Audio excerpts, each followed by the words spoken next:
এই নুপুৰা এই ৰৈ ৰৈ বিনালে চালে নাই নাই চোৱা নহয় এই লিংকটো লওক নালাগে মোক লিংক চিং কেলে নালাগে আমাৰ মাজুলীত চিনেমা হল আহি আছে তাত চাম ৰৈ ৰৈ বিনালে আৰু আপোনালোককো কৈছো ৰৈ ৰৈ বিনালে লিংক শ্বেয়াৰ নকৰিব আমাৰ মাজুলীত নতুনকৈ ছবি কি হৈ আছে তাতে আহি আপোনালোকে চাই যাবহি মাজুলী ক'ত মাজুলী দৰিয়াত দৰিয়া একেবাৰে ডুবিৰ কাষতে জুবিন দাৰ এটি বিশেষ গীত দৰিয়া ঘাটতে কলিজা ঠেকেছি হয় মই বৰ্তমান উপস্থিত আছো দৰিয়া ঘাটৰ সমীপত আৰু ইয়াতে হ'বলৈ গৈছে মাজুলীৰ সপোনৰ চিনেমা হলটি তিনিজন ব্যক্তিৰ প্ৰচেষ্টাত আৰম্ভ হৈছে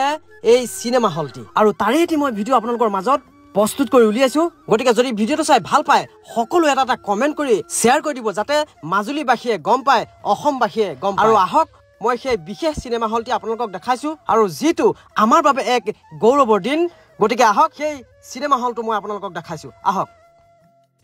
নমস্কাৰ মোৰ চমুটা ভিডিঅ'লৈ আপোনালোকক সকলোকে স্বাগতম জনাইছো মাজুলীবাসীৰ বাবে এক ভাল খবৰ কাৰণ তিনিজন ব্যক্তিয়ে হাজি উলিয়াইছে এটা অত্যাধুনিক চিনেমা হল আৰু এইটোৱে হৈছে সেই চিনেমা হলটো আৰু যাৰ বাবে মাজুলীবাসীয়ে অভাৱ অনুভৱ কৰি আছিল আৰু জুবিন দাই কৈ গৈছিল যে মাজুলীত এটা চিনেমা হল হ'ব কিন্তু দুখৰ বিষয় জুবিন দা বৰ্তমান আমাৰ মাজত নাই তথাপিতো এই তিনিজন ব্যক্তিৰ প্ৰচেষ্টাত মাজুলী দৰিয়াৰ পাৰত গঢ় লৈ উঠিছে এটি অত্যাধুনিক চিনেমা হল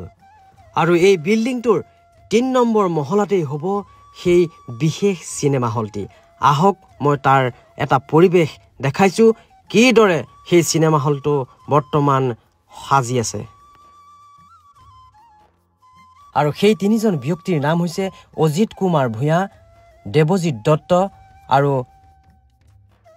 এইকেইজনে হৈছে আমাৰ বিশেষ ব্যক্তি যিকেইজনৰ প্ৰচেষ্টাত মাজুলীবাসীৰ বাবে এটা চিনেমা হল প্ৰস্তুত কৰি উলিয়াইছে এইকেইজন অনুভৱ কি একদম সুন্দৰ মাজুলীবাসীয়ে মাজুলীতে চিনেমা চাবলৈ পাব এনেকুৱা এটা ফূৰ্তি মই নিজে ৰৈ ৰৈ বিনালে চোৱাই নাই ইয়াতে চাম এই হলতে চাম মানে এই হলত চাই পেলাই মই মাজুলীবাসীকো আহ্বান জনাম যিসকলে থাকি গৈছে সেইসকলে এপ্ৰিল মাহৰ পৰা ইয়াত চিনেমা চাবলৈ উপভোগ কৰিবলৈ পাব আপোনালোকে হয়তো ধৰিব পাৰিছে ইয়াৰ লোকেশ্যনটো এয়া হৈছে দৰিয়াডুবি আৰু দৰিয়াডুবিৰ কাষতেই আৰম্ভ হৈছে এই চিনেমা হলটি মাজুলীবাসীৰ বাবে এক ভাল খবৰ গতিকে সকলোৱে এই বাৰ্তা প্ৰেৰণ কৰক জয় জুবিন দা